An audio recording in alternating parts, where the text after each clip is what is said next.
भारत के प्राचीन नगरों में से एक अयोध्या को हिंदू पौराणिक इतिहास में पवित्र सप्तपुरियों में अयोध्या, मथुरा, माया, काशी, कांची, अवतिंका और द्वारका में शामिल किया गया है।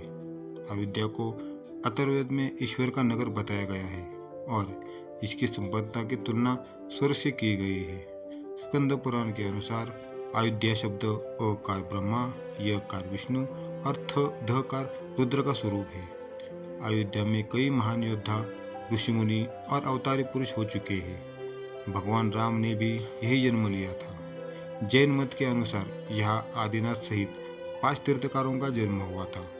अयोध्या की गणना भारत के प्राचीन सप्तपुरियों में प्रथम स्थान पर की गई है। जैन परंपरा के अनुसार भी 24 तीर्थकारों में से 22 इक्ष्वाकु वंश के थे। इन 24 तीर्थकारों में से भी सर्वप्रथम तीर्थकार आदिनाथ ऋषभदेव जी के साथ 4 अन्य तीर्थकारों का जन्मस्थान भी अयोध्या ही था। बौद्ध मान्यताओं के अनुसार बुद्ध देव ने अयोध्या अथवा साकेत में 16 वंश तक निवास किया था।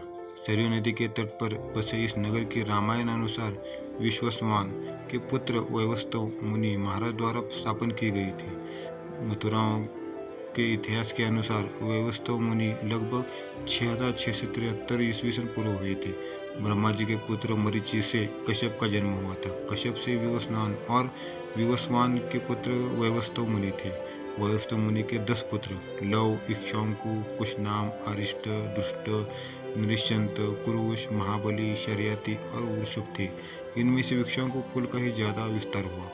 इक्ष्वाकु कुल में कई महान प्रतापी राजा, ऋषि, अहिंता और भगवान हुए थे। इक्ष्वाकु कुल में ही आगे चलकर प्रभु श्री राम हुए। अयोध्या पर महाभारत काल तक इसी वंश के लोगों का शासन रहा। पौराणिक कथाओं के अनुसार ब्रह्मा जी से जब मुनि ने अपने लिए एक नगर के निर्माण की बात की तो वे उन्हें विष्णु जी के पास ले गए। विष्णु जी ने उन्हें साकेत धाम के एक उपयुक्त स्थान बताया।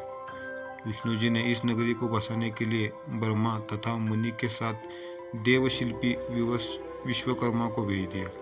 इसके अलावा अपने रामावतार के लिए उपयुक्त स्थान ढूंढने के लिए महर्षि वशिष्ठ को भी उनके साथ भेजा। मान्यता है कि वशिष्ठ द्वारा सरयू नदी के तट पर लीला भूमि का चयन किया गया, जहां विश्वकर्मा ने नगर का निर्माण किया। स्कंद पुराण के अनुसार अयोध्या भगवान विष्णु के चक्र पर विराजमान है।